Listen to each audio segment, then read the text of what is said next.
'n goeie aand aan almal. Joh, ek voel of ek in die spotlight is hierso vanaand.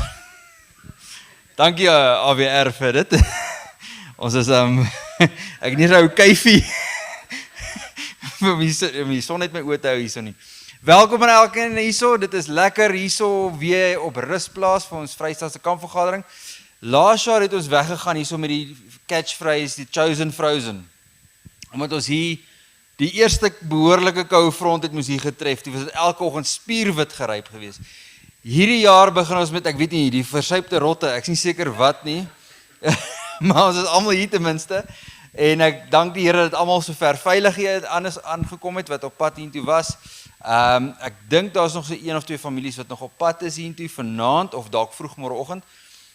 Ek weet môre gaan daar heel wat meer mense wees vir die dag. Dit is maar so. Maar nietemin, ons het eintlik begin met hierdie kampvergadering met die idee van dit maak nie saak of hy 2 mense is nie. Dit gaan oor dat daar ten minste ietsie is vir die Vrystaat. Dit gaan nie oor om geld te maak nie, inteendeel, ons verloor heel wat. ons sal later daaroor gesels. Maar dit gaan nie daaroor nie, dit gaan om mense geleentheid te gee om net saam te kom, kuier, saam mekaar te leer ken en saam met mekaar nader aan God te beweeg. En welkom aan elkeen. Ek weet ons is meestal Vrystaaters hier en Natallers. Hier's daarom twee Natallers. So oom Ellen en tannie Magda, welkom hier by ons. Dankie ook tannie Magda vir al die blommerangskikking hier. Dit was sy en Zandri geweest wat dit gedoen het. So dankie vir hulle moeite.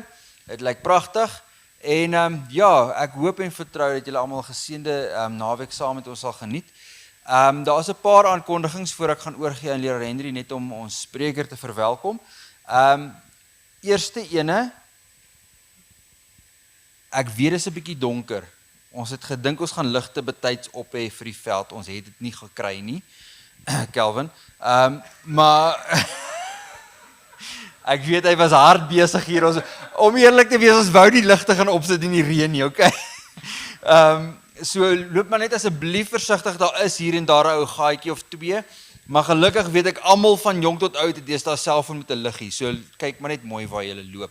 Asseblief, ons wil nie enige die hospitale is ver van hier af. Môre sal julle sien, julle sal perde en donkies sien. Dis baie mooi om te kyk ensovoorts, moet nie aan gaan vat nie asseblief. En moet jong mense moenie in hulle kamp inloop nie. Okay. Ek kyk vir jou, Damien. Okay. Asseblief geniet die natuur. Môre die weer gaan 'n bietjie beter wees, ek glo. So geniet die natuur, geniet die lekker Sabbatdag saam. Die jeug is hierso vir sangdienste en dan gaan ons na daai tent toe. Die jeug en die juniors is saam, van daar is nie juniors wat geregistreer is nie. So die jeug is daarso en die tieners. Môreoggend die kinderklassies, julle sal sien in julle boekies, daar is ons kinderklassies van 0 tot 4 en dan van 5 tot 9 en dan 10 tot 12 is juniors, maar hulle is nou saam met die tieners in die tent tot 16 jaar oud. So die heel kleintjies, die cradle roll, die kleuterpetertjies, help my? Ja, die heel kleintjies, daai's. Hulle sal daarso as 'n klein afdakkie in die kampgronde met groen skarie net om. Hulle is daar binne. Die volgende klasie, wat is jou klasie nou? Die primêre klassies. Van 5 tot 9, hulle is by chalet nommer 1. Daarbo. Dan die Shelby gaan vir julle lekker speletjies en goedjies en mooi goedjies, arts and craft lekker mee deel daarso. So hulle is daarbo, maar ons sal môre weer verduidelik. En dan natuurlik môreoggend is daar oggendmanna in die tent hierso. Ons gaan nie Engelse oggendmanna doen nie.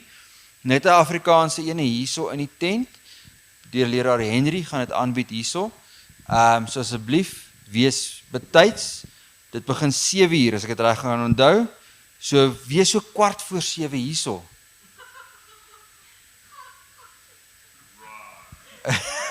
Moet nou nie so wees nie. Okay, 7:10 op die laatste. Kom by mekaar, kom geniet die oggendmanne saam. En dan die res van die program sal deurloop soos dit in die program is. Die badkamers natuurlik, dis wat kamp hier so, julle het al seker die badkamers daar gesien, dis daar, dit is ook die badkamers vir die mense wat hier is vir die dagbesoekers ensovoorts. En ek dink dit is dit. Môre aand asseblief, veral julle wat net die ander kant kam, julle is hierso vir môre aand ook, né? Jonk en oud, ons gaan môre aand 'n lekker nagmars geniet. Okay. So kom gereed vir dit. Lekker warm kleertjies aan. Okay. Enige vrae? Kommentaar, gedagtes of klagtes, enigiets? Niks nie, going once, going twice, sold. Dankie. Kom ons sit ons oor vir 'n openingsgebed en dan sal ons oorgaan leraar Henry. Ons almagtige Hemelse Vader, liewe ons dankie vir die voorreg wat ons het om hier bymekaar te kan wees op die beginpunt van die Sabbatdag. Ons dankie vir reisgenade en dat ons almal hier veilig is en daarom nie so koud soos laas jaar nie, maar nog steeds koel lig in die omtrek hier by ons en ons wil net vra liewe kom verhit ons harte weer. En liewe ek vra wees met ons sprekers, wees met die program, wees met elkeen wat iets hier te doen het en selfs die wat hier so sit, wees met hulle en raak hulle harte aan.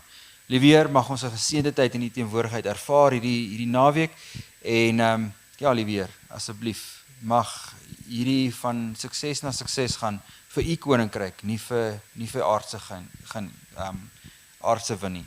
Dis my gebed in Jesus naam alleen. Amen. Dankie.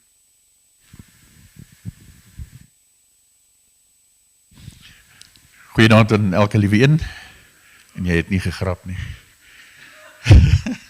My goodness. Ek het 'n baie groot voorreg om vir Freddie Klaasen kan aan julle voor te stel. As hy voorstelling nodig het, ek wil glo almal ken hom. Ons is baie dankbaar dat hy hier so is vanaand. Ons is ook baie dankbaar dat die vrou saamgekom het. En haar naam is Jolandi. Ons is baie dankbaar dat julle twee is en hulle sien julle altyd hier op die foto's. En as 'n hele storie daar geskryf van wie jy is. Ja, ek kan net sê, hy is 'n mediese dokter, professor, maar die passie wat hy het vir sy veld, waar hy baie ver uitstaan, het hy dieselfde passie ook vir Bybelkennis, vir Bybelstudie en ook om die woord aan te bied. Ek geniet dit vreeslik baie om so 'n ander bietjie op te kom as ek gepreek het daar by die kerk, dan connect ek daar op YouTube, dan leer ek weer 'n bietjie. So ek wil glo ons gaan 'n geseënde naweek hê. Baie dankie dat die Heilige Gees jou voorberei vir vanaand en vir die res van die naweek. Mag die Here dit ryklik seën. Amen.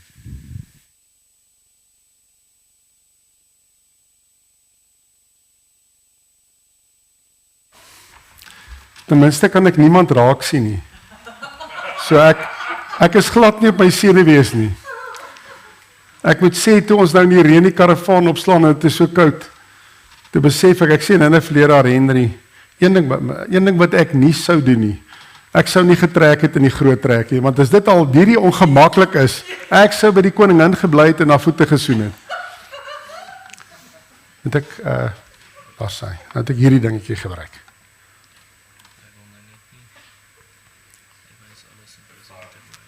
Maar nie. Daar sy. Kyk hoe mooi is dit. En ek het 'n klikker. Ek wil vir julle graag 'n vraag vra nie, want wat interessant was, ek was Kaap toe gewees.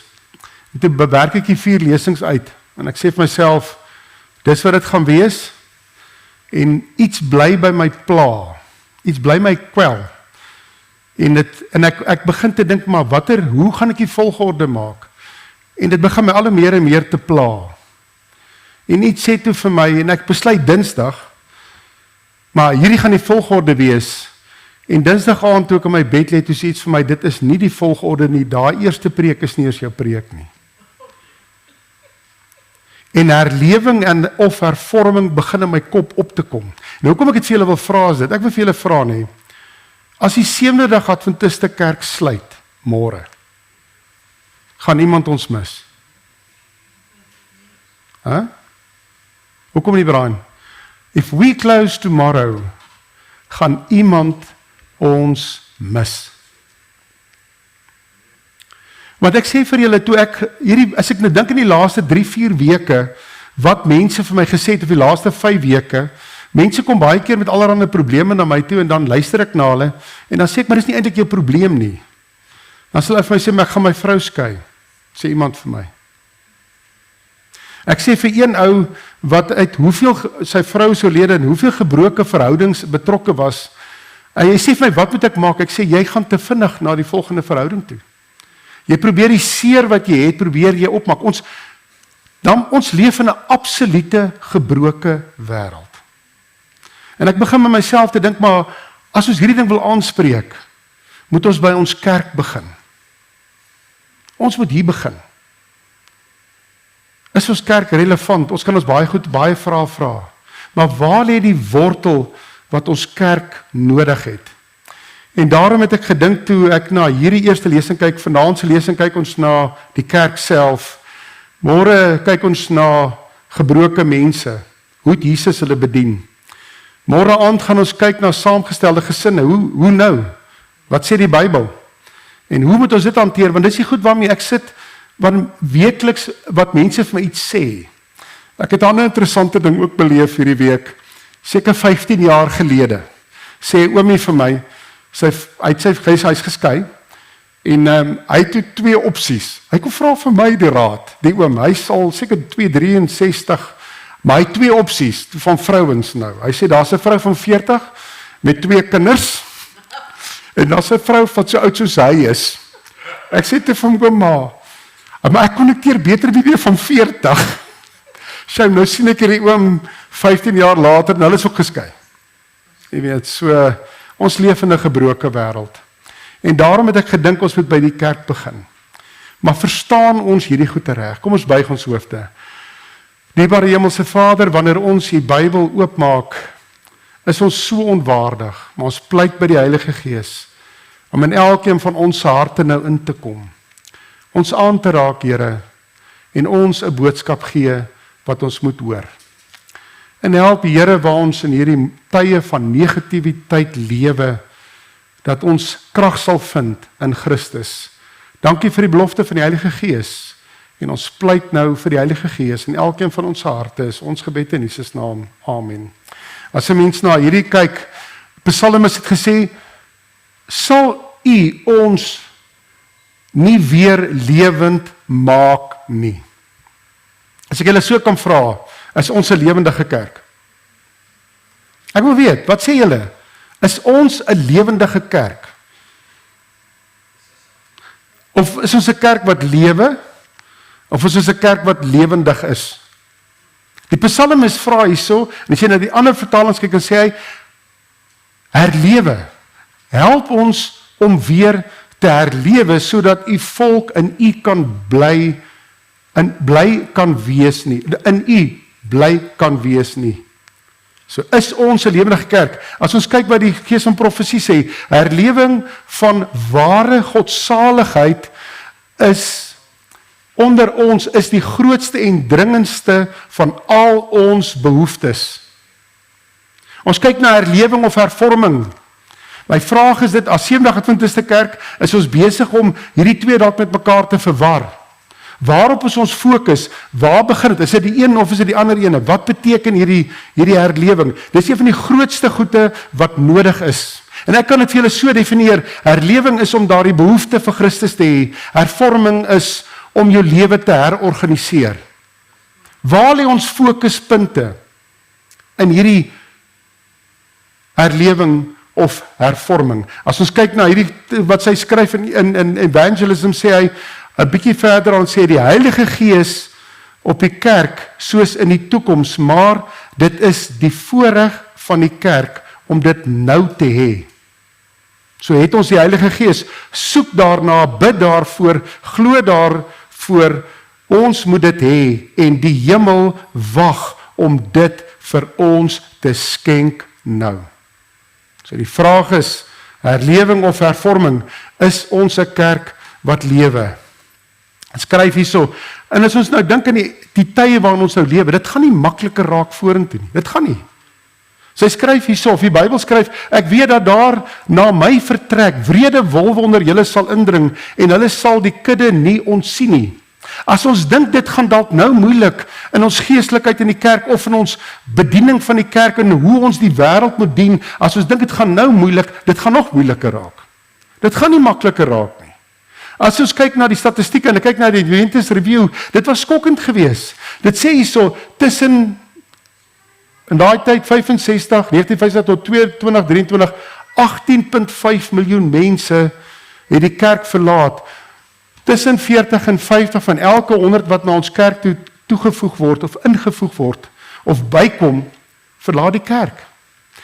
Ek en my vrou die voorreg gehad om wêreldkonferensie toe te gaan, en ek het 3 goeie daar geleer, 3 goeie, wat in kerke, dis maar my eie opsomming, want ek het altyd na die verhale gaan kyk, en die aande was dit baie mooi, toe na die verhale gaan kyk, en dan was daar 3 goeie gewees. Sabbatskool was 'n baie kern deel van die kerk, en het baie sterk gewees. Dit was interaktief. Baie keer stap jy by kerke in, wat is Sabbatskool? Sabbatskool is 'n absolute preek, of dit moet interaktief wees. Getuienisse, ons probeer dit, en dit werk baie mooi in ons kerk, dat die mense hulle getuie, ons leer die mense ken. En dan die tweede ding was, bidure. Hulle skeep nie bidure af nie, daardie kerke groei, daardie kerke is lewendig. En dan die derde ding was strewers geweest. Strewers was 'n kardinale sterkpunt in elkeen van daardie kerke geweest. Maar as ons na hierdie goede kyk, is die kerk relevant? Hoekom gaan hierdie mense uit die kerk uit? Nou as mense 'n rede wil kry om klippe te gooi, gaan jy dit kry. Mense sê die mense is dalk, hulle fokus te veel op die wet en op genade. My vraag aan u is, het ons nie dalk 'n te komplekse godsdiens nie? Ons is besig om te redeneer oor, ek het al redenasies gehoor, sê maar na die profesie, is die 144.000 nou 144.000 of nie? Of ons sit vir ure in die Sabbatskool en redeneer oor, is die wet, en wat is gehoorsaamheid, en waar pas hierdie in, maak ons godsdienst nie te kompleks nie. Terwyl mense daar buitekant nie eers Jesus ken nie, of hulle smag na Jesus. Waarmee is ons besig?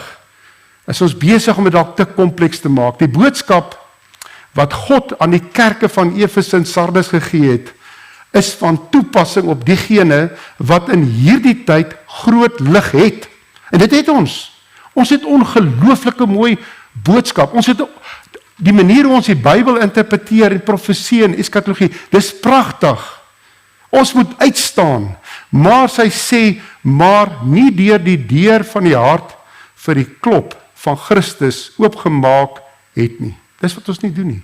So wat kort hierso? As ons kyk na herlewing of hervorming, die Heilige Gees is een van die kardinale punte wat daar nodig is. Wedergebore, geregverdig, bekeerd, dit is die begin.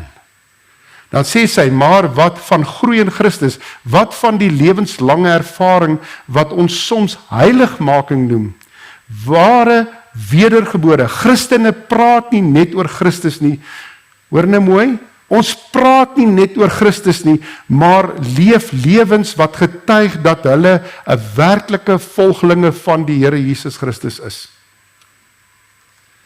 Dis my skokkend, mense weet nie wie is die Sewendag Adventiste nie. Ek praat eendag met 'n oomie, en hy gesels nogal redelik oor godsdiens, party keer, so as ek hom nou raak loop, en ons het eendag oor die toekomstige goed gepraat, en ek het toe gesê, man, as ons kyk na wat die Bybel sê, hy was rarig, hy sê, dis ongelooflik, dat jy hierdie goed weet. Maar op 'n dag, toe ons nou op pad is Amerika, toe ek besig met die visums, en ek sê toe nie, ons gaan, hy vra my, waar gaan ons, ek sê nie, die sakesitting, of die wêreldkonferensie sakesitting, van die Sewendag Adventiste kerk, weet wat sy reaksie? Moenie vir my sê, jy's 'n Sewendag Adventist nie. Ek vra van, wie sal, nee, hy weet nie, maar moenie dit vir my sê nie. Maar dit is baie interessant, ek en hy stap nou 'n lang pad saam, ek kry 'n oproep van my, sê, ek sit by die prokureur, ek wil net hê, die dag as ek dood is jy die enigste ou wat iets op my begrafnis moet kom sê. Shame, dit was, maar dit is moeilik vir mense. Ons moet 'n lewe dat hulle Christus in ons kan sien. Ek onthou as kind, as ek uit die 70 talle van Daniël gebestudeer het en ek het dit verstaan, het ek gedink ek is heilig. Maar dan gaan ek met dieselfde geskel aan, selfde vloekwoorde, selfde gesprekke, selfde verkeerde musiek, maar ek ken die 70 talle, julle kan my alles daarvan vra. Maar daar's iets wat ons moet verander. Ons moet saam met Christus wandel. En dis hoekom, wanneer ons na die kerk kyk, is daar herlewing, en daar's herlewing is wedergebore. Hervorming is om 'n lewe van gehoorsaamheid te lei deur die krag van die Heilige Gees, die Gees wat die hemel wag om te skenk. Hierdie is baie belangrik om te sien, watter een kom eerste? Hulle is nie een of die ander ene nie. Watter ene kom eerste? Dis herlewing. Want as ons op hervorming fokus, dan kry mens, dan begin hierdie blokkies te tik. Wat moet ek doen om reg te wees om Jesus te volg, terwyl herlewing is? Ons gaan nou mooi daarna kyk, is die uitstorting van die Heilige Gees. Christus dryf my. Ek sê vir julle, ons kan geen ding doen onselfsugtig nie. Dit is onmoontlik. Ek kan nie eers besluit om Bloemfontein te bedien onselfsugtig nie, want ek kan dit nie myself besluit nie. As die Heilige Gees dit nie dryf nie, dan is daar nie krag in nie. Maar ons probleem is, ons begin te fokus op, wat is hervorming? Ek het al gesien waar mense by vergadering sit. Dan begin die mense te wonder, maar wie is die culprit in hierdie groepie? Ons dink aan Akan se sonde. Broer so en so, ek dink Brian, jy doen dinge nie reg nie. Ek het vir Brian sien koek eet. Ek het 'n voorbeeld, nee. Maar ons begin te dink, want ons begin te fokus op hervorming. Ons glo, omdat hervorming nie reg is nie, kry ons nie die laat reëns nie. Omdat ons nie die boksies nie tik nie. Ons wil graag geestelik probeer groei, en ons wil goedjies begin aftik. Die probleem is dat as ons fokus op hervorming, dan kry ons valse herlewing. Dan kry ons mense wat moeg en mat, afgemat is in godsdiens. Dis mense wat moeg is, hulle voel heeltyd skuldig, hulle voel heeltyd onwaardig. Wanneer ek na Christus kyk, besef ek is skuldig, ek voel nie waardig nie. Maar in sy bloed is ek iets, ek het identiteit in Christus. Maar wanneer ons begin fokus op hervorming, en ons vergeet heeltemal van herlewing, dan kry ons 'n valse gevoel van verkeerde sekuriteit. En ons probeer soek, en daarom raak ons krities oor die woord van God.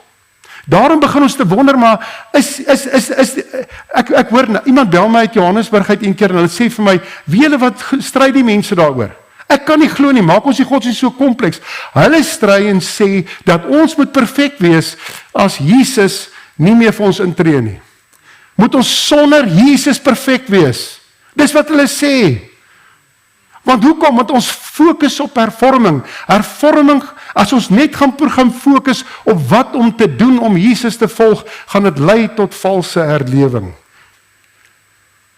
Geesvervulde lewe, die gees van profesie sê, lei nie net tot 'n persoonlike oorwinning oor sonde nie, maar tot 'n vars begeerte en vermoë om die Christelike lewe en die hoop met ander te deel. Daar moet 'n begeerte wees om Jesus te dien. As ons weer kyk na ons kerk, en ons kyk na die kerk in die eindtyd, ek sê vir julle, hierdie kerk gaan seëvier. En dit was die hoofstuk wat ek by uitgekom het, wat my heeltyd gepla het. Waaroor moet ek praat? Is Esegiel 37. Want dit sê nie net vir my wat met Israel se lewe gebeur nie, dit sê vir my dat hierdie kerk, die Sevendag Adventiste kerk, al lyk die dinge ook hoe beroerd vir ons, op die van buite af, hierdie kerk gaan oorwin. Hierdie kerk gaan oorwin. Want hierdie teks, hierdie hoofstuk het dit vir my geleer. As ons kyk na Esegiel 37, jy ken almal daardie bene, maar dis eintlik 'n verskriklike mooi hoofstuk daai. Want hierdie hoofstuk het in my kop rondgedraai. Elke keer dan werk ek 'n preek, het een wat sou gewees het, die profeet wat 'n midlife crisis het, jy weet, so tipe ding. And by the way, daar is nie so iets nie, Brian. En ek het gedog, dit is 'n psigiatriese toestand. Jy sien altyd hierdie mans in hulle midlewe, nê? Dan dra hulle pink hemde, hulle gaan gym toe, hulle kry spiere, weet hierdie goed verdwyn, dan kry hulle vir hulle. Ek het gedog is 'n psigiatriese toestand, maar dit is nie. Ek weet nie, dit word nêrens beskryf nie. Die man se koppe los hulle.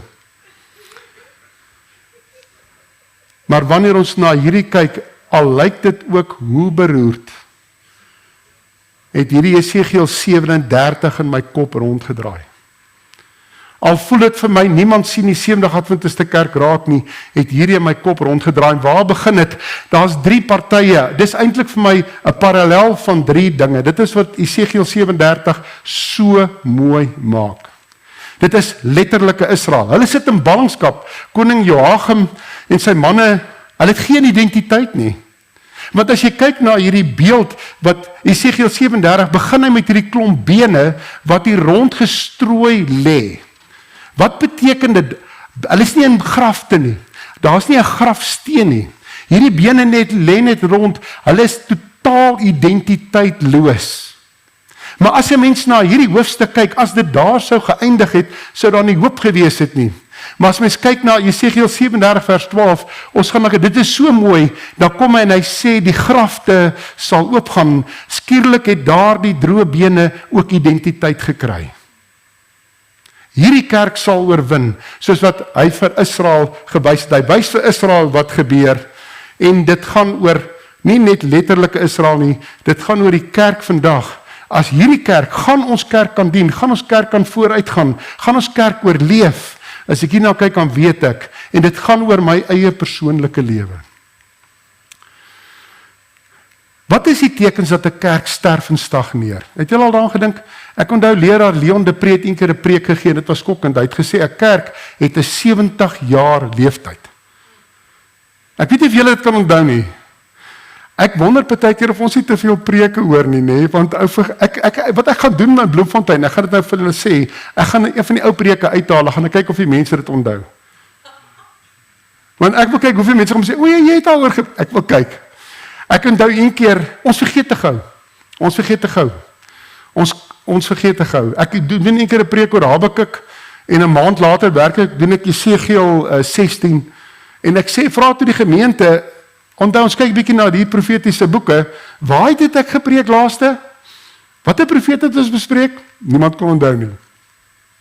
So baie keer voel ek, wat is die tekens dat 'n kerk stagneer? En een van hulle is, ons sit net en luister heeldag. Ons sit in ons stoele. Ons sit voor YouTube. Ek sê vir julle, ek het regtig 'n probleem met YouTube en al daai goede. Dit moenie die deel van jou aanbidding vorm nie. Glad nie. Maar ons is so lui, ons kyk iets op jou, dit gaan jou nie laat gee, ek wil net sê, jy kan baie dinge leer, maar om geestelik te groei, is jou eie oopmaak van die woord van God.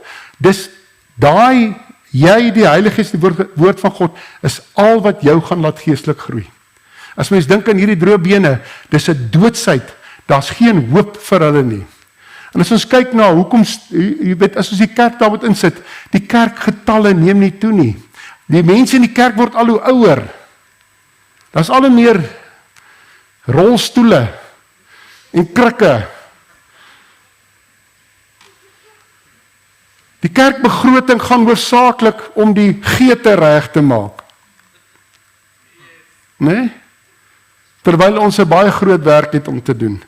As ons kyk na die eindtyd kerk, Laodisense, Openbaring 3 vers 5 sê, ek ken jou werke, dat jy nie koud is en ook nie warm nie. Was jy tog maar koud, of was jy warm? Hier sien ons 'n kerk in gestalte, die Laodisense kerk bestaan. Hy lewe, maar hy is nie lewendig nie.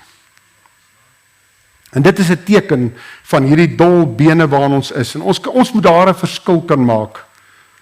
As ons kyk na Esegiel, na hierdie droë bene, dis eintlik 'n teken van absolute hopeloosheid. Dis chaos, daar's geen been dis nie mooi skelette wat daar lê nie, dis beentjies wat oral rond lê. En hy sê hierso, dis 'n absolute hopeloosheid. Daar's nie hoop vir Israel nie. Daar's nie hoop dalk vir ons. Dit voel daar's nie hoop vir ons kerk nie. Dit voel dalk nie daar's hoop in my eie lewe nie. Die hand van die Here was op my en hy het my uitgebring deur die gees van die Here en my neergesit in 'n laagte vol bene. En terwyl Israel in daai ballingskap vasgevang is, terwyl ons hier in geestelike ballingskap dalk vasgevang is, dan voel dit vir ons God het nie meer vir ons genade nie. Terwyl die wêreld daar buite soek na 'n genadige, liefdevolle God. Wat bring ons vir hulle? Wat bring ons vir daardie wêreld? As ons kyk na die Adventist Review, dit was nogal 'n skokkende, daar's 'n klomp artikels daaroor geskryf, dan sê dit hierdie kerk, hierdie Israel, wat daai doodse gebeendere wat daar lê, daar is nie identiteit nie, want jy kan hulle nie erken nie. Jy weet nie wie dit is nie. En dan word baie gesê oor die kerk se identiteit. Wat is ons kerk se identiteit? Is ons kerk besig om sy identiteit te verloor? Wat doen ons as 'n kerk?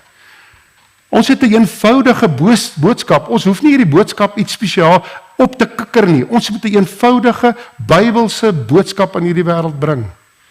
Maar het ons identiteit besig om te verloor. Ons dink, as ons iemand geskok het met die waarheid, ons glo ons daaraan, dan het ons werk gedoen, maar dis wat ons moet doen nie. Laas week Dinsdag, stap 'n baie briljante dokter, wat ek en hy begin so 'n bietjie oor godsdienste gesels. Ag nie baie nie, maar as hy iets lees, dan sê hy vir my, Fred, hoor wat sê hierdie mega prediker, of wat dink jy? Baie nice. En hy sit voor my en hy sê vir my, ek weet jy voel sterk oor Sabbat. Ek sê ja, ek sê vir hom, ons doen ons voorbereiding voor die tyd. Weet wat sê hy vir my? Ek glo ook 'n mens moet Sabbat hou. En ons moet ons voorbereiding doen voor Sabbat. Hy het nie vir my 'n preek gevra, kyk, ou's lus om nou weg te trek en vir hom alles te vertel van Sabbat. Dis nie wat hy vir my gevra het nie. Hy het met my gesels oor wat hy dink die rol van Sabbat is.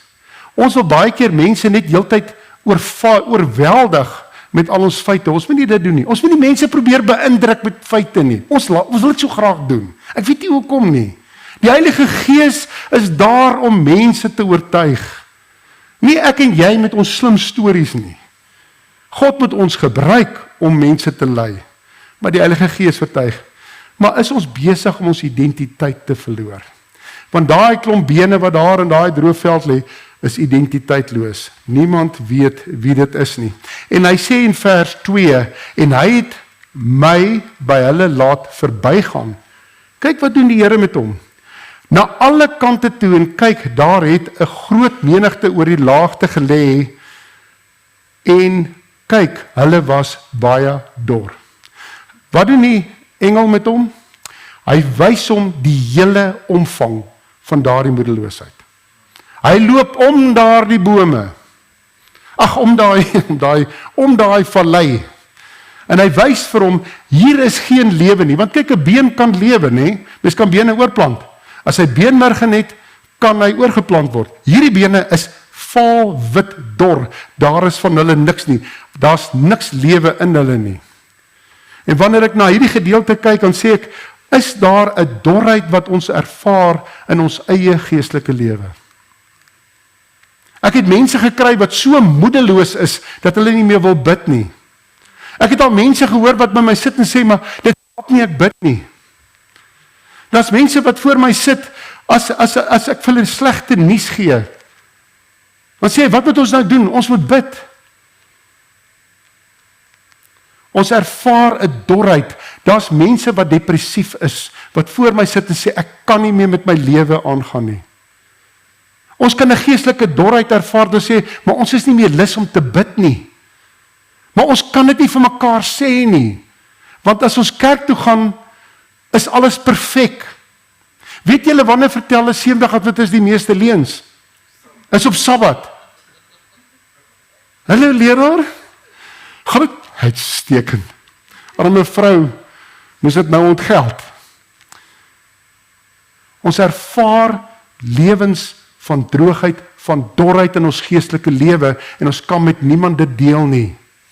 Ons bid vir die Here, maar dit voel dood hier binne in ons. En dis wat hierdie vallei sê, wanneer jy in 'n dal van absolute dorheid, moedeloosheid ingaan, hierdie hoofstuk leer ons daar's hoop. En hoe moet ons daarby uitkom? En dit lyk alles baie sleg. Hierdie toestand is ongelukkig aansteeklik. Wanneer ons in hierdie dorheid lewe kan ons mense negatief beïnvloed ook. Maar die gevaar van hierdie dorheid wat ons ervaar, of hierdie leegheid voel, of hierdie ek groei nie geestelik nie, ek voel moedeloos, kom Satan by ons en sê vir ons, jou probleem is, jy voel so want jy glo nie meer nie. Dis nie 'n teken van ongeloof nie. En ons moet dit begin insien, dis nie 'n teken nie. Mense sal sê, ek is afgemat, ek kan nie meer nie. Ek kry 'n vrou daar, sy's alleen ouer met 3 kinders, sê nou maar. Sy's gedaan. Of 'n kind met 'n moeilike tiener, die ma kan nie, ek bid en niks gebeur nie. Daardie dorheid, dis nie 'n teken van ongeloof nie, dis baie keer 'n teken van uitbranding. En dis wat ek vir ons predikante in ons kerk soveel bekommernis het eintlik oor hulle. Want hulle kan geestelik uitbrand. Jy kan. Na wie toe gaan jy? Want onthou, ons is mos perfek. Ek's 'n man van die geloof. Eendag sit 'n man en 'n vrou voor my. Ek kan sê hierdie man is nie lekker nie. Ek dink hy het hom in pak gehad toe hy in staande 2 was. En ek vra naderhand vir hom, die vrou sê vir my, kan jy nie net iets asseblief vir hierdie man doen nie? Ek sê vir hom, boetie, sê jy nou vir my, wat se pille drink jy? En hy sê toe vir my, die pille wat die dokter vir my voorskryf, gaan ek nie drink nie. Ek sê, gee daai voorskrif vir my, dis antidepressante. Ek sê vir hom, luister hierso, jy is so depressief, soos môre die heel dag. Hoekom drink jy nie hierdie pille nie? Nee, dis 'n teken van swak geloof. Ons kan geestelike droogheid, dorheid ervaar, omdat ons wanopvattings het oor die lewe.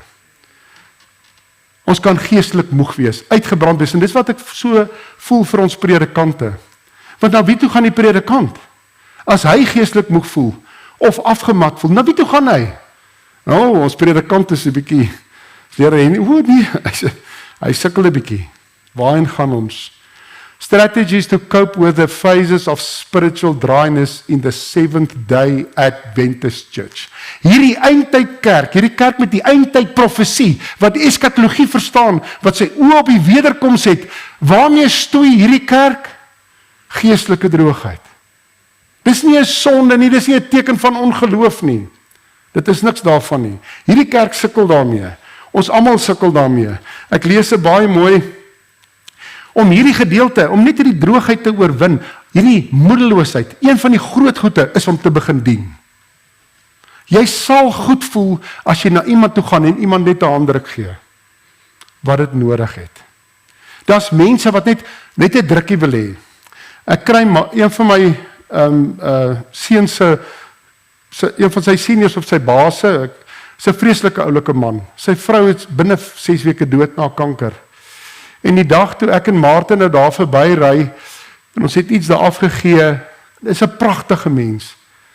En hy sê toe vir my, ek sê vir hom, wat moet ek vir jou sê? Hy sê, al wat mense, wat vir my baie beteken het, mense het my net 'n drukkie gegee. Ons wil dinge reg praat. Daar's tye wanneer mense net jou daar wil hê. Hulle het 'n drukkie nodig. Hulle het 'n glimlag nodig. Maar ons wil dinge reg praat. Ons gaan hierdie geestelike droogheid reg praat. Er is 'n mooi artikel gewees in die Adventist Review, dit sê, en dit is die gevaar, en dit is my boodskap wat ek vir hierdie mense wil sê, wat hierdie geestelike dorheid ervaar, hierdie droogheid in hulle lewe. Ek is nie lus om te bid nie. Dit sê, God ontmoet ons waar ons onsself bevind, en herinner ons dat ons waarde word nie bepaal oor hoe ons voel nie, maar deur God se liefde vir ons. So daai negatiewe gevoelens wat jy het, onthou daar's 'n God wat vir jou lief is. En dis wat ons vir hierdie mense moet bring. Nou hoor ek mense, maar jy is nou depressief. Verander net jou leefstyl en los al jou pille. Ek hoor dit ook. Dan sal mense vir my sê, maar jy sal vlamskerp dink. Maar as ons dink aan depressie, daar's baie daaroor. Dis geneties. Daar's ander redes vir depressie. Dis nie 'n sonde nie. Dis die pandemie van ons tyd. In 2028 het die Wêreldgesondheidsorganisasie gesê dat die nommer 1 sterfte in die wêreld sal wees nie kanker nie, maar selfdood. En wat vir my so hartseer was, daai dokter het met my begin praat. in Bloemfontein, niemand het dit geweet, ek kry hoendervleis as ek daaraan dink. 'n Predikant van een van die groot kerke in Bloemfontein het sy eie lewe geneem. En hy sê die kerk wil dit stilhou, want hulle is bang dit reflekteer op die kerk. Ek verstaan dit. Maar dit is vir my hartseer om te dink daar's 'n man wat so moedeloos was, dat hy in so diep donker gat sit, dat hy sy eie lewe geneem het. Die probleem met ons Christene is, dat dink ons nou maar onmiddellik, dink jy hy gaan gered wees? Hoekom dink ons daaraan?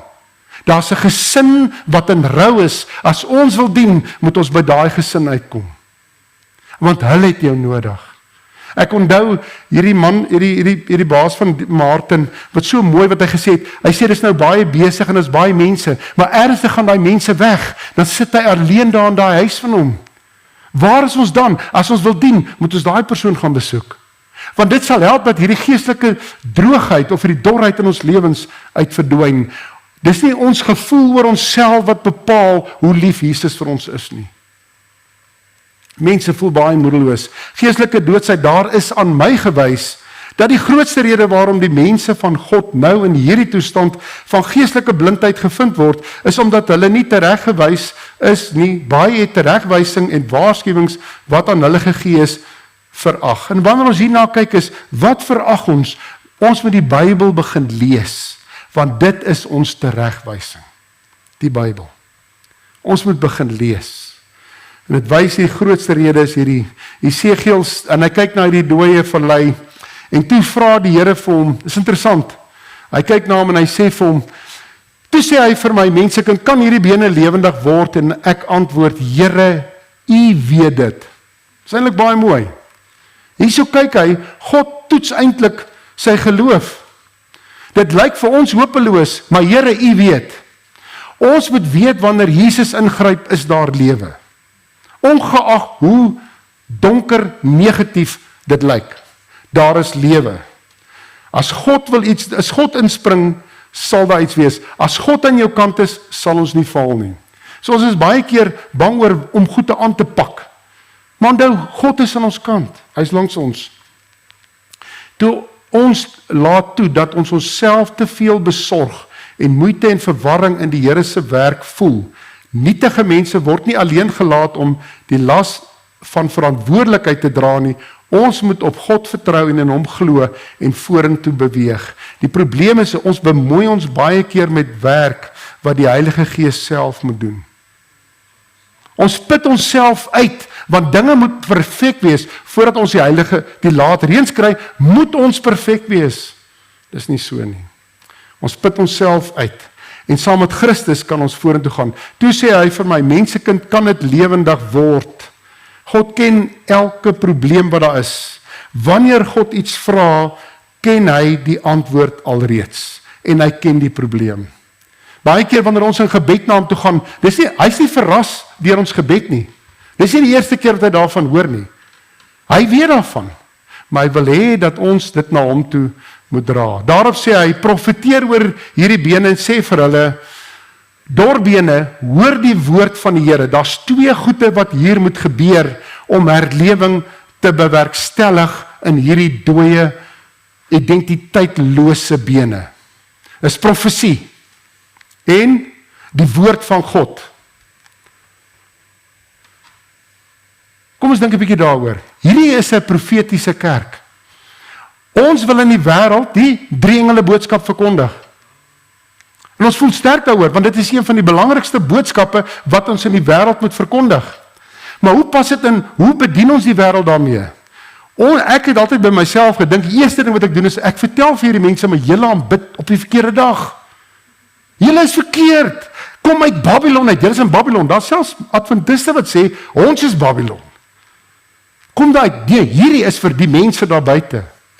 Maar wanneer ons kyk na die 3 engele boodskap, wat is die essensie daarvan? Dis herlewing en hervorming saamgevat. Eerste engel boodskap, aanbid God, gee hom heerlikheid, is herlewing. Dan kom hy met die tweede en die derde engel, en dis eintlik hervorming, wat hy eintlik sê, leef, dis hoe jy vir my moet lewe, en dit is hoe jy my sal verheerlik, tot by die verseëling wat gaan plaasvind. Die 3 engele boodskap is 'n verkondiging van herlewing en hervorming. Dit moet ons fokuspunt wees. En ons wil heeltyd vir mense wys waar hulle verkeerd is. Ons hou daarvan. Daar is geen werk so belangrik as die eerste, tweede en derde engel boodskap, sê sy. En dit is al hoe ons identiteit in Christus gaan kry. Hoe gaan daardie dooie bene identiteit kry as Christus daar in lewe plaas? Hoe gaan ek en jy ons identiteit in Christus kry? Hoe gaan ons verseël word in Christus? Dis die eerste, tweede en derde engel boodskap. Is eintlik regverdigmaking wat herlewing is, heiligmaking en geheiligde lewe. Wanneer ons die verseëling kan kry. Dis wat dit beteken. Die boodskap is baie dieper as wat ons dink, die drie engele boodskap. Ons moet die groot tekens bestudeer, en dis waar die fout is. Wanneer ons kyk na profesie, dan kyk ons na al hierdie spekulasieteorieë rondom profesie. Mense sit vasgenaal voor die televisie. Hulle kyk vir ure na, wat gaan nou gebeur? Wat het Donald Trump nou weer gesê? Wat het hierdie ou gesê? Terwyl profesie is, ons moet weet van die tekens, maar dit gaan oor om mense te kan bedien. Ons moet ons profesie, ons profetiese gawe wat hierdie kerk het, ons profesie moet ons gebruik om mense te dien. Dit sê, ons moet die groot tekens bestudeer wat in die tyd is. Hoor wat sê dit, waarin ons lewe, dit moet die erns aandui en nie ons bang maak storie wees nie. Sy skryf hierso in hierdie gedeelte dat ons kan dit so verkondig die tyd van benoudheid, dat ons die tyd van benoudheid nou al beleef. Ek onthou eendag 'n oom, ja, ons is so vasgevang aan. 'n Oom kom eendag by my, sê ek hoor julle het 'n plaas gekoop. Ja, hy sê nee, dis die domste ding wat jy kon doen. Ek sê hoekom? Hy sê nie, hulle gaan die plase vat. Jare daarna quote ek vir hom, daarso, sê ek weet nie wat gaan gebeur nie, maar Psalm 37 vers 3 sê, hy begin met hoe sleg dit gaan op hierdie aarde, en dan sê hy vers 3, woon en werk rustig voort. Ons moet voortgaan met ons werk.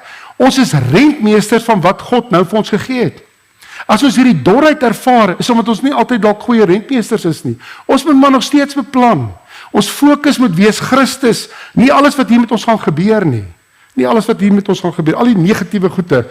Ons kan die tyd van benoudheid ervaar, lang voor die tyd van benoudheid. Hierdie geestelike dorheid, hierdie negativiteit, hierdie angs wat ons in lewe. Wat sê Testament belangrik?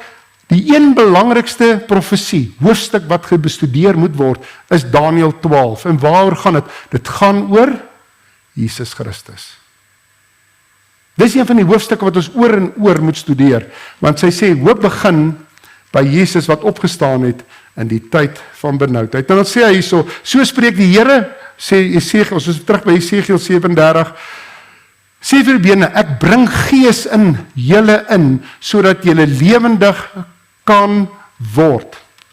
So wat is dit? Die Heilige Gees. So as ons kyk na herlewing, hoe gaan hierdie dooie doodsheid in my lewe of in die kerklewe opstaan, is 3 goede. Profesie is belangrik, maar ons fokus op profesie moet reg wees. Die woord van God, ons moet die woord van God lees. Ons moet versigtig wees om heeltyd te wil DVD's kyk, of YouTube of wat ook al. En dan die derde ding, ons moet pleit vir die Heilige Gees.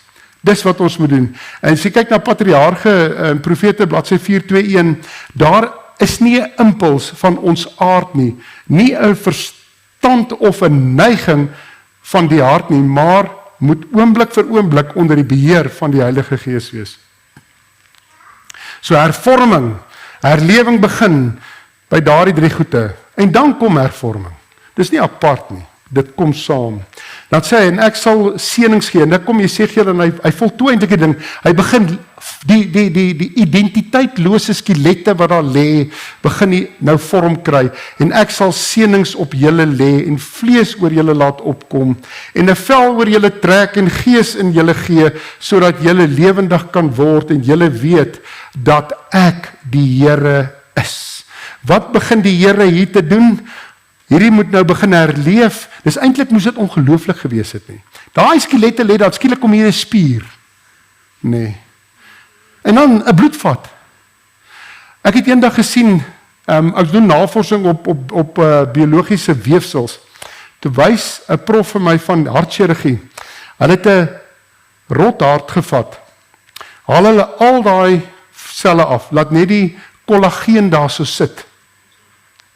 Nou, toe vat hulle hartspierselle en hulle sit hartspierselle terug, want hulle lewe nie, die selle is nie dood nie. En wat ongelooflik was, daai hartspiersel het hom so begin groei om daai wit dooie kollageen weefsel, dis 'n dood, dis net 'n skaffel, dis spierwit morsdood, begin daai selletjies so in te groei, en toe begin dit saam te trek. Dis ongelooflik. En dis wat hier gebeur. Dit moes eintlik ongelooflik gewees het. So dit wat God vir ons beplan, gaan ons elke verstand, elke ding waaraan ons dink, gaan dit absoluut oortref. En hy kom daarby en hy organiseer hulle weer. En hy sê toe het ek geprofeteer soos my beveel was. En sodra ek geprofeteer het, was daar 'n geruis en kyk, 'n beroering en die bene het nader gekom, elkeen by sy been. Dit moes ongelooflik gewees het, om dit net te aanskou. Hier kom elke beentjie, maar kyk, dit is die mekaar. Hier kom hulle na mekaar toe aangekruip. Die femur kom na die heup toe aangekruip. Is dat die verkeerde heup? Is nie, daai lyk oud tannie se heup. Maar in elk geval, is baie pragtig. En so begin alles nou te gebeur. En hoor wat sê hierdie gedeelte.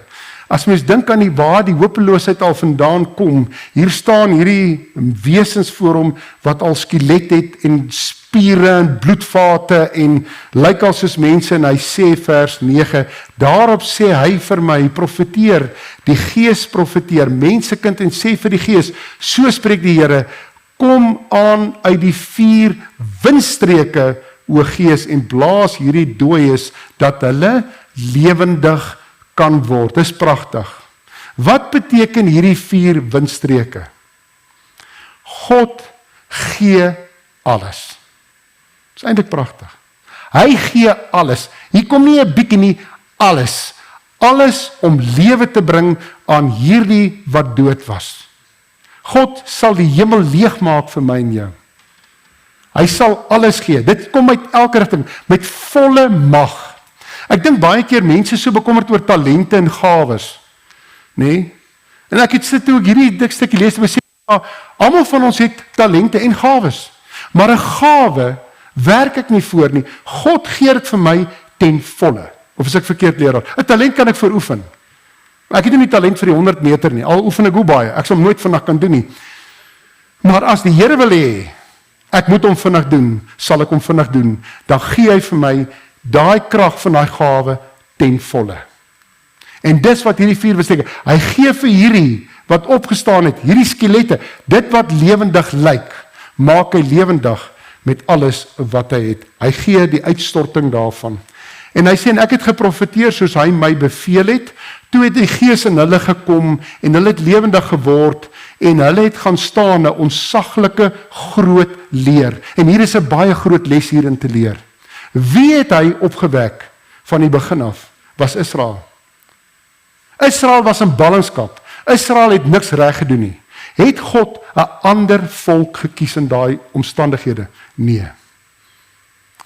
Dis vir my skokkend wanneer ek lees van hoeveel groepe mense is besig om af te breek of wil wegbreek van die Sewendag-Adventiste kerk, want hulle is te lou of hulle doen nie die dinge reg nie.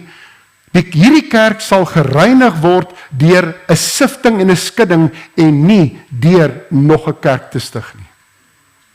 Dis nie teologies korrek nie. Hierdie kerk sal gereinig word deur die sifting. Nie deur nog iets nie, want hierdie Esegiel 37 sê, hy het Israel gevat soos wat hulle was en hy het hulle opgewek.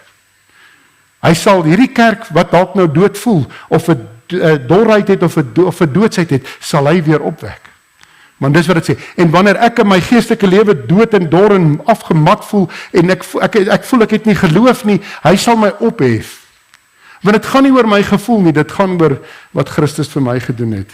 En dit is vir my so mooi, hier sê die profeet vir hom, toe sê hy vir my, mensekind, hierdie bene is die hele huis van Israel. Kyk, hulle sê, ons bene is verdor en ons verwagting is verlore. Dit is klaar met ons. Hierdie kerk sal seëvier. Hoor wat sê Selected Messages, die kerk mag lyk asof dit uit mekaar uitval, maar dit sal nie. Dit sal bly staan terwyl die sondaars uitgesief word, die kaf word van die kosbare koring geskei. Daar is nie nog 'n Sewendag-Adventiste kerk of 'n hervormde Sewendag-Adventist of 'n nuwe gereformeerde Sewendag-Adventist. Nee, dis hierdie kerk. Hierdie kerk sal skoon gemaak word deur Christus. En ons is so besig om te kyk hierna. Want hoekom as ons begin dink aan ander kerke stig, ons fokus op hervorming. Dis herlewing, dan hervorming. Herlewing moet kom en hervorming moet herlewing volg. Nie oor wat ons doen nie. En dan skryf sy hierso, hoop ons om die hele kerk te sien herleef, want dit gaan oor die laat reëns. Ek het al gehoor, mense gooi beskuldigings, want dit gaan oor, hier's Akan se sonde, Boetie leef nie reg nie, daai ou leef nie reg nie, kyk hoe leef daai ou, ons gaan nie die Heilige Gees kry nie, die Heilige Gees gaan ons kerk nie kry nie, ons begin te dink aan hierdie mentaliteit van ons, maar wat sê hierdie gedeelte? Hoop ons om die hele kerk te sien herleef? Wat sê sy? Haar antwoord, daardie tyd sal nooit kom nie. 'n Herlewing hoef nie die hele kerk reg oor die wêreld te verander nie, om 'n sukses in die oë van die hemel te wees nie. Is dit nie pragtig nie? Sy sê, dit moet net een lewe verander, myne. So ons moet ophou na mense kyk, ons moet na Christus kyk. Ons moet ophou fout soek heeltyd, ons moet na Christus kyk. Christus is ons baan nie, ons is besig om herlewing op verkeerde plekke te soek. En dit is so mooi, daarom profeteer en sê aan hulle, so spreek die Here, kyk ek sal julle grafte oopmaak.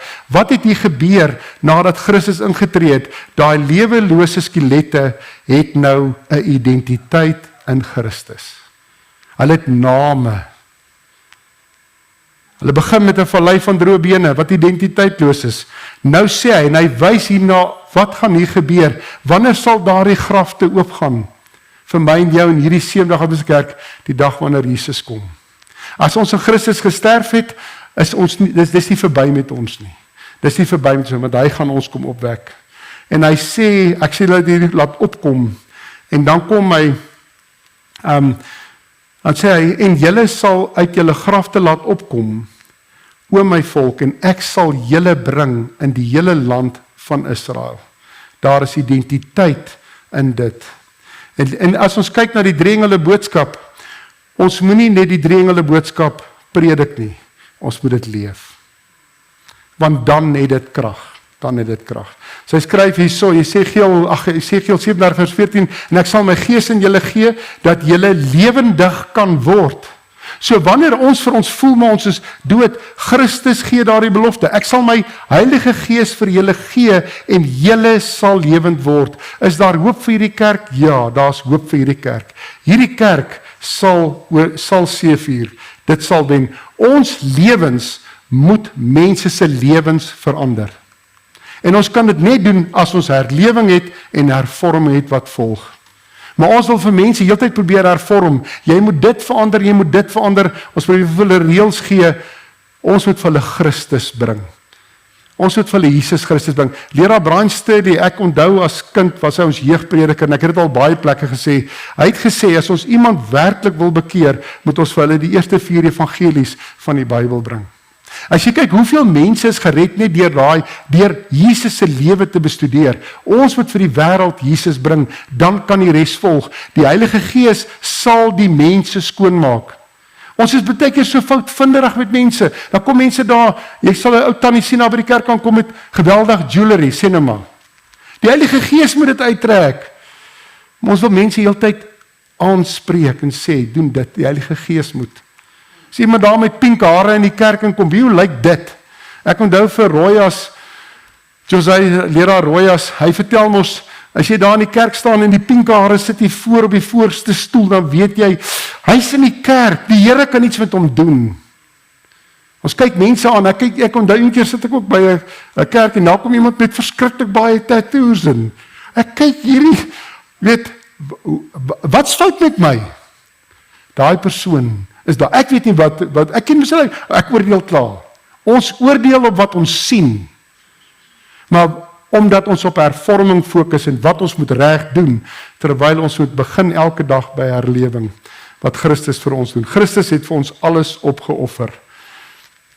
En dit is so mooi, skrede na Christus, het 'n baie mooi gedeelte, wat beteken om lewendig te word, is om vir Christus te lewe.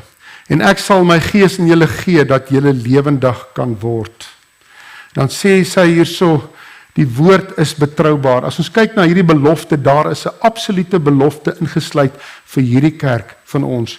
julle sal lewendig word. 1 Timoteus 1:15, die woord van die Here is betroubaar. Ons het die Heilige Gees nou meer nodig as ooit tevore. Dit laat my dink aan die psalmes, dit is so mooi, die gedinge het by my opgekom, toe sê ek moet die teks insit. Die probleem was, wanneer ek die tekste lees, dan merk ek hulle nou. In die oggende lees ons sommer daar op die self van die teks, en dan merk ek, dis 'n mooi teks, nadat ek 100,000 mooi teks, maar dit is pragtig. Hierdie teks het net in my kop opgekom, wat is die uiteinde van hierdie dorvlakte? Julle sal by my feestafel voor my aangesig kom sit.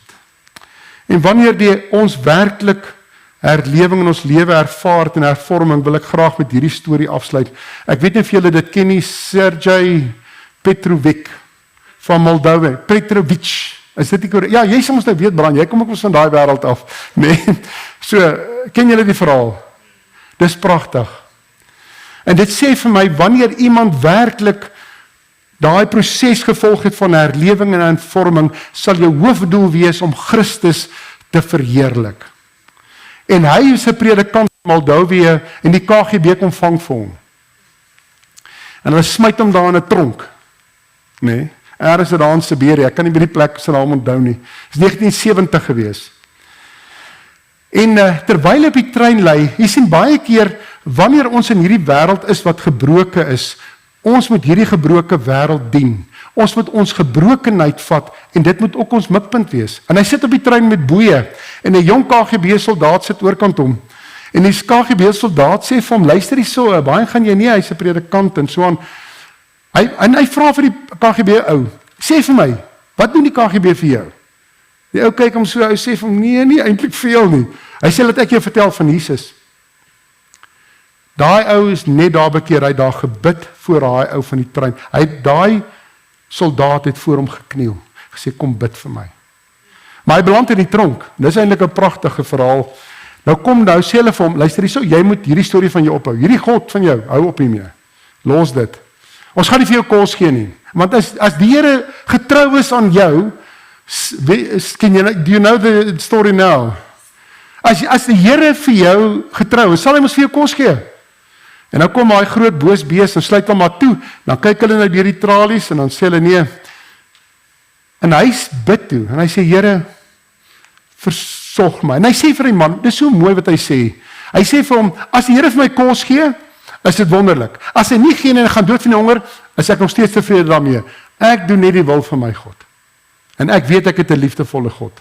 En hy sit op sy bed en hy's honger en hy vat so in sy vensterbank, toe voel hy 'n kat. En toe bring die kat vir hom 'n sny brood. Nee? Maar weet jy wat doen hy? En dit is sy groot behoefte om Christus te verheerlik. Besluit hy maar, hy gaan nie hierdie brood eet nie, alles hy ook hoe nou honger, want hy wil graag God se grootheid en liefde, wil hy graag aan hierdie tronkbewaarder, wil hy eintlik tentoons. Hy wil dit openbaar aan hom. En hy vat daai sny brood en hy sit hom onder sy bed. Hy verkies om honger te gaan slaap, as wat hy God nie kan verheerlik nie. En hy wil graag God verheerlik. Hy sal eerder honger ly. Hy wil dit doen. Volgende aand weer. Kort dan kom daai tronkbewaarder dan kyk hy nou elke dag weer dan sê vir hom, luister so, dit gaan nie goed met hom nie. Hy lê nader aan daar op die bed. Maar as hy daar vat, dan sal sny brood. En die hele week word daar vir hom snye brood gebring. En hy sit dit onder sy matras. En op 'n dag toe kom daai tronkbewaarder weer daaraan. Hy sê vir hom nou toe, waar is jou God? Gee hy vir jou kos? Hy sê vir hom, kom ek wys vir jou.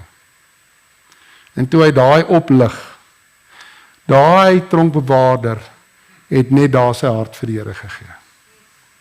Jy sien, wanneer ons herlewing het in ons lewens deur die invloed van die Heilige Gees en ons lewe dan 'n lewe van hervorming, sal ons dieselfde hê as Sergej. Ek sal nie rus totdat my lewe Jesus verheerlik nie. En alles wat ek doen en dien. Kom ons buig ons hoofde. Dierbare Hemelse Vader, baie dankie dat ons die wonderlike voorreg het om te weet dat die Heilige Gees is daar. Dankie Here dat U in elkeen van ons se lewe ons lewens wil laat herlewe. En ons pleit vir die Heilige Gees. Waar ons allerlei dinge in ons lewens dalk het wat woed, geestelike moegheid of dorheid of droogheid. Ag Here, vul dit met die Heilige Gees. Is daar leemtes in ons lewens is daar hartseer is daar verwagtinge is wat ons voor gebid het dalk nie aan voldoen is nie. Vul ons daar elke kol, elke leemte in ons lewe met die Heilige Gees.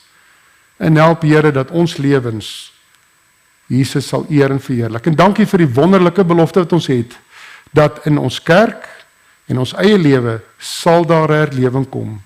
Is ons gebed in Jesus naam. Amen.